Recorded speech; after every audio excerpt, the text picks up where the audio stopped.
untuk reksadana berbasis ESG ya, atau mungkin di sini kan indeks acuannya reksadana indeks maupun ETF yang berbasis green, jadi ada ESG, ada yang seri KHT. Secara sekilas memang data total return ya, mungkin saya coba tekankan total return 3 tahun terakhir itu sekitar 60-70% yang kurang lebih berarti sekitar per tahun sekitar 20% lebih seperti itu. Ini memang menunjukkan bahwa performa saham-saham yang masuk ke dalam kategori ESG ya ini memang memiliki performa jangka menengah panjang yang cukup baik. Dan kalau kita lihat memang kalau misalnya bagi investor kita ini untuk reksadana ETF dan indeks ini memang bisa ditujukan pada investor retail yang memang berkeinginan berinvestasi pada saham-saham yang menerapkan pada prinsip ESG. Dan terkait pada apakah cocok atau kita bisa membeli dari saham reksadana yang berbasis ETF dan indeks dengan konsep ESG ini, saya rasa sebenarnya tidak ada masalah selama itu sesuai dengan profil risiko dari si investor tersebut, karena reksadana ETF dan indeks yang berbasis ESG ini adalah lebih menekankan pada indeks saham seperti itu. Oh, tapi kalau misalkan kita lihat nih, kalau misalkan suruh memilih begitu ya, ini sebenarnya mana sih yang lebih bagus Mas kalau misalnya kita lihat performa jangka panjang dari kalau misalkan kita lihat Sri KHT atau indeks ESG sendiri? Ya sebenarnya kalau saya lihat ya sekilas ya, ini kan kalau yang ESG kan ESG macam-macam, ada yang sector leaders and quality 45 ya kan, ada yang sector leaders IDX KHT seperti itu. Memang performansnya untuk kinerja 1 tahun terakhir cukup relatif bersaing ya antara ESG yang quality 45 dan yang Sri KHT seperti itu. Tapi secara jangka panjang yang memang sudah proven ya, kita lihat di sini reksadana berbasis ETF maupun indeks ya di sini yang berbasis pada Sri KHT memiliki performa yang cukup baik pada indeks Sri KHT karena memang sudah mereka dibentuk lebih lama, dan artinya memang saham-saham yang masuk dalam kategori Sri KHT yang menjadi portfolio bagi reksadana indeks maupun ETF berbasis Sri KHT tersebut memang memiliki kinerja jangka panjang yang cukup bagus seperti itu. Nah kalau ngomongin dari sekian banyak gitu ya reksadana indeks hijau ini kan ada indeks FTSE, ada juga MSCI begitu ya. Nah sebetulnya kalau prospeknya untuk saat ini seperti apa?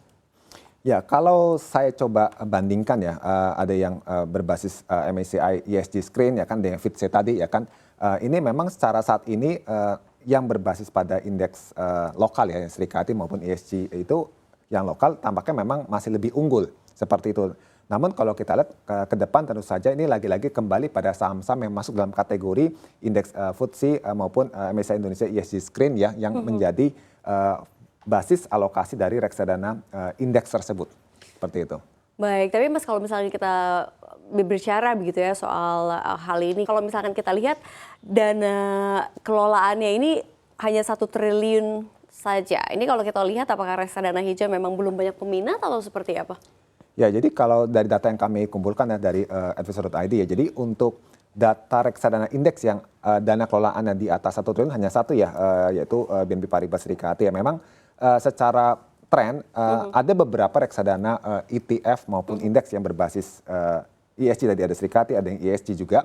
Ini ada yang tren yang mengalami penurunan kurang lebih dalam 6 bulan terakhir, ada yang juga mengalami peningkatan. Artinya memang kalau kita lihat ada kemungkinan investor itu mencoba mengejar momentum pada saat saham kemarin itu sedang lagi bullish ya, sehingga reksadana saham kan juga beberapa yang mencatat kinerja yang cukup signifikan. Dan untuk saham-saham yang berbasis pada ESG ini kalau saya lihat di data yang kami coba ambil sampel, ada saham Astra, perbankan BBCA, BBNI, BBRI, Bank Mandiri ya kan, terus kemudian ada juga saham berbasis consumer, ada Indofood, ICBP, itu kan juga ada di reksadana saham yang berbasis pada sektor-sektor tersebut, sehingga pada akhirnya memang terkesan mungkin saat ini investor untuk pada beberapa reksadana ETF maupun indeks yang mengalami penurunan AUM itu lebih kepada karena faktor switch seperti itu. Tapi kalau secara jangka panjang menurut saya cukup menarik sekali untuk bisa dicermati oleh investor, apalagi investor retail yang mungkin ingin mengambil langkah lebih santai, lebih safe dan bisa mengamati portofolio itu lebih merujuk pada indeks yang menjadi acuan dari reksadana ETF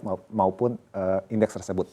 Nah bicara soal switching gitu ya, tadi kan Mas ada menyinggung soal switching. Nah ini sebetulnya kalau bicara soal switching butuh berapa lama sih, butuh berapa waktu artinya kita untuk bisa adapt begitu ya terhadap artinya shifting. Artinya kan kita ini shifting nih sekarang ke pendanaan hijau, ke ESG begitu ya. Apalagi mungkin kita juga butuh literasi yang mungkin lebih baik lagi ya di keuangan ini.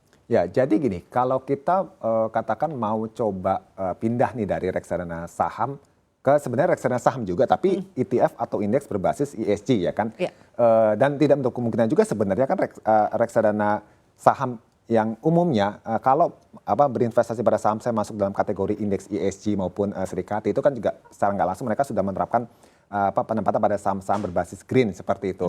Ini memang secara switching itu investor sebaiknya memang mencermati dulu bagaimana rata-rata kinerja dari saham yang masuk dalam indeks serikati atau ESG Jadi tersebut. kembali lagi diperhatikan kinerjanya dari Portofolionya. masing portofolio Ya, dari seperti itu. perusahaan yang memang menerapkan ESG tersebut begitu ya. Betul Dan ini sekali. juga tentunya berkait kepada harga sahamnya begitu ya. Ya, berkait pada harga saham dalam jangka panjang dan kalau kita lihat memang cara kinerja rata-rata jangka panjang saat ini memang masih lebih unggul bahkan di atas IHSG. Wah.